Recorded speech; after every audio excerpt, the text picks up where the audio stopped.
मग काहीतरी करून आपलं जीवनाचं रुद्रपोषण करायचं, बाकी काय. हा, काम केल्याशिवाय कोणालाच खायला भेटत नाही. मिळत नाही. पण पगारीवाल्याला, नोकरदाराला, मोठ्या बागायतदाराला काही फरक असेल ना. 100% फरक आहे. मग आम्हाला काय, आम्हाला उरसूर मिळायचं आपलं काहीतरी. शेतकऱ्याला प्रत्येक गोष्टीची झळ सहन करावं लागते. हा, मरतूक होते. तुमच्या सगळ्याच गोष्टी. आता म्हशी किती आहेत तुमच्याकडं? ती काय, ती एक आहे तेवढं तेवढी. एकच म्हैस आहे. हो, कोटा तुम्ही खूप सुंदर प्रकारे बनवलाय काका. याला किती वर्ष झाले बनवून तुम्ही कोट्याला? ह्या 2 वर्ष.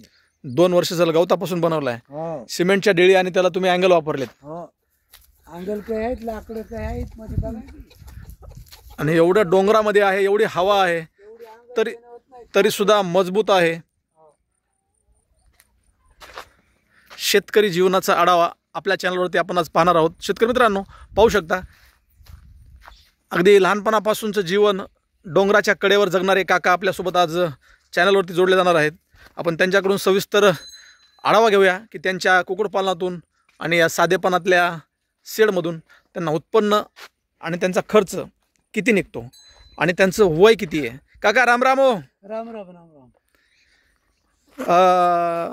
तुमचं माझ्या चॅनलवरती सहर्ष स्वागत करतो. हो शेतकरी बांधवांनी शेतीपूरक व्यवसाय केलाच पाहिजे. हो, तर तुम्ही यातून उत्पन्न काही मिळवता का, हे फक्त स्वतःला खाण्यासाठी बनवलंय तुम्ही? उत्पन्न माझ्या परिवाराला छोटं मोठं मिळतंय, नाही असं नाही. पण जे काही उत्पन्न लागतं एवढं मला मिळत नाही. पण आता ही माझा रस्ता चुकला, मला शिक्षण नाही, मी अडाणी राहिलो, माईबापाची माझ्या खूप गरिबी होती, त्याच्यामुळे मला काही घडलं नाही. हुकलेल्या गोष्टी झाल्या म्हणून हे जीवाचं रुद्रपोषण म्हणून माझी बायको, माझी 2 मुलं, मी आणि 2 एकर 2.5 एकर जमीन आहे मला. ती जमीन काही, ही 4 कोंबडे काही, एखादी म्हैस काही, आपलं ह्याच्यावर माझं मी रुद्रपोषण भागवतो. शिक्षण नाही म्हणून यात तुम्ही रमलात. हो आणि आयुष्यभर मेहनतीचं कष्टाचं खायला आनंद येतो. हो, मग बाकी काय. तंदुरुस्त आहात, मस्त आहात. आता वय किती आहे तुमचं? 65 वर्ष म्हणलं की मी. 65 वर्ष वय ना? हो 65 वर्ष वय. आणि शेतकरी काका आपल्यासोबत सविस्तर आढावा देत आहेत. पाहू शकता त्यांच्या या ठिकाणी कोंबडे आहेत. बसलेल्या ठिकाणी परिवाराचा उदरनिर्वाह भागवण्यासाठी शेतकरी काकांनी छोटासा व्यवसाय आपला आणि डोंगरातली हवा या सानिध्यामध्ये जीवन जगण्याचा जो प्रयत्न करत आहेत, ते जीवनाचा खरा आनंद म्हणेल. अन्नसाखळी ही अन्नसाखळी आहे.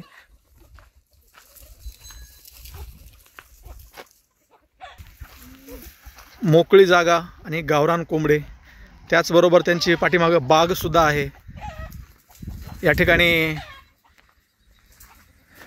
त्यांच्या संकल्पनेतून त्यांनी तयार केलेलं हे छोटंसं स्ट्रक्चर म्हणा, यातून त्यांना चांगल्या प्रकारे नफा मिळतो आणि जीवनाचा आनंद घेतो.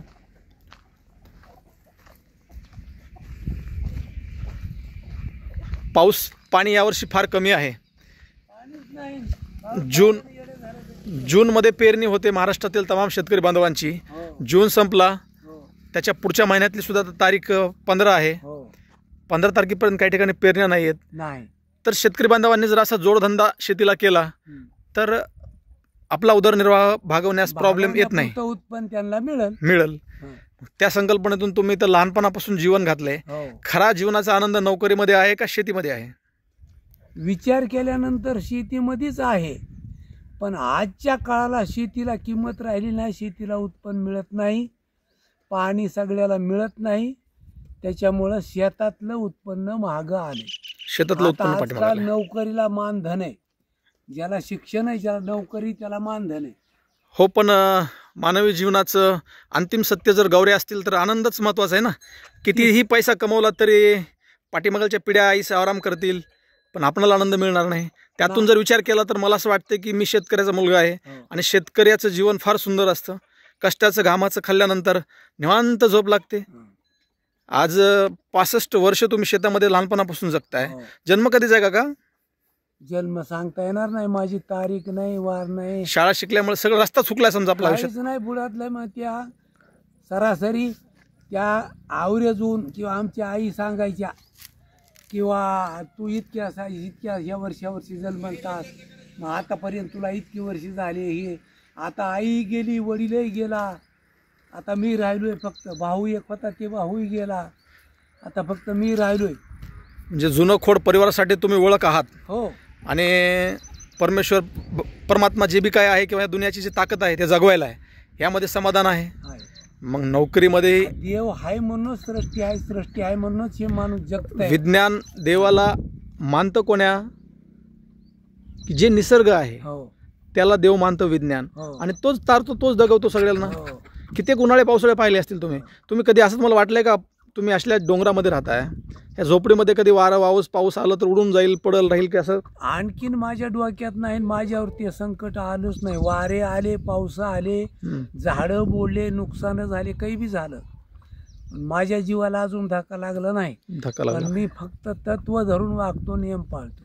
बरोबर आहे. बाकीचा विषय नाही माझ्याकडे काही. बरोबर आहे. ज्या शेतकरी बांधवांना हा व्यवसाय करायचा आहे हो. त्यांनी असा कोटा जरी तयार केला समजा, हो. साध्या पद्धतीनं करीत करावा. मी 25 वर्ष ह्या कोट्यावरच राहिलो. असल्याच कोट्यात बाज, असल्याच कोट्यामध्ये 2 जनावरं, अशाच कोट्यात कोंबड्या, पुन्हा 10-5 रुपये आपलं मजुरी काही, शेतातलं काही, या कोंबड्याचं काही करून हे आता कोंडवाडा तयार केला. इतके वर्षानंतर. हां, 2 वर्ष झाले त्याला करून. फक्त शेतकऱ्याच्या जोळीचं भोळ भुजता भुजता आयुष्यात दिवस गेलेले कळत नाहीत. नाही, पण एवढंच काम केलं. हं. गांजा, दारू, काही वाईट व्यसन कुठलंही आतापर्यंत मी हाती धरलं नाही.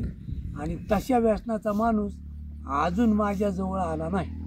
म्हणजे जगात जी गोष्ट सगळ्यात आश्चर्याची गोष्ट आहे सध्याच्या काळानुसार, ती गोष्ट पाळली आयुष्यामध्ये. नियम. आताची तरुण पिढी कुठं भरपडत चालली आहे? नाही, वाट लागली. काय सांगाल काय यावर? कुठंतरी तुमच्या काळात आणि आताच्या काळात बदल झाला असं वाटते का? आसमानचा बदल आहे. माझ्या काळात सत्ययुग त्याला म्हणत होते लोक. माणसं थोडं करायचे, चांगलं करायचे, थोडं बोलायचे, चांगलं बोलायचे. पण आता तसं नाही. आता बोलणं म्हणलं की नंबर 1 तर खोटं, आणि नाही ते कर्म. काय करावं ह्याला बंधनच नाही आताच्या लोकांना.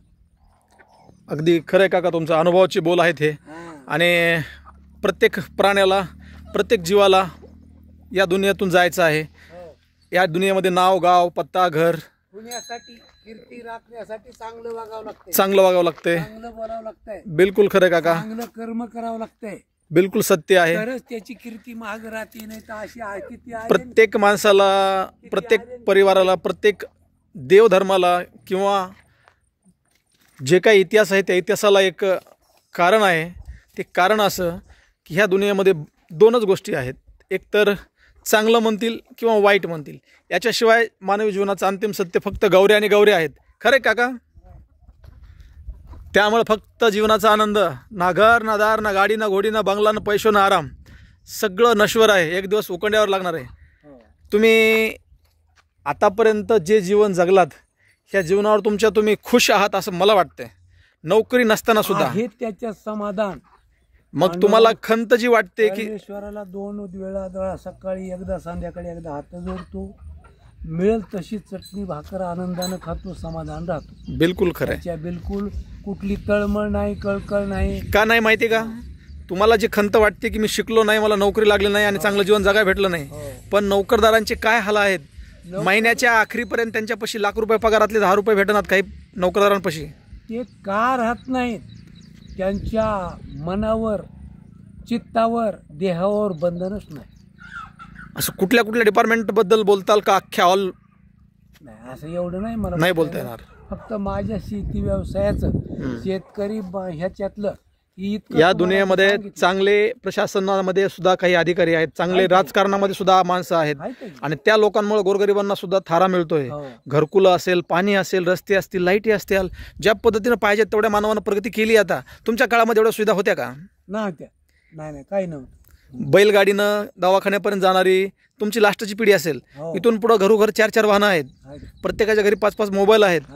मग ह्या दुनियेमध्ये तुम्ही आता जे आनंद घेताय हे तुम्ही न नोकरी केल्यामुळं सुखी आहात. हे एवढा बी व्यवसाय वाढलाय, तरी पण माझी जे समाधानी आहे कुठंच नाही. हे समाधानी हे आताच्या एवढ्या व्यवसायाच्या लोकांना नाही. नाही नाही नाही प्रत्येकाला सकाळी उठला झोपेतून राजधानीचा राजा असेल पण त्याची सुद्धा तळमळच आहे. बिलकुल समाधानी अजिबात नाही.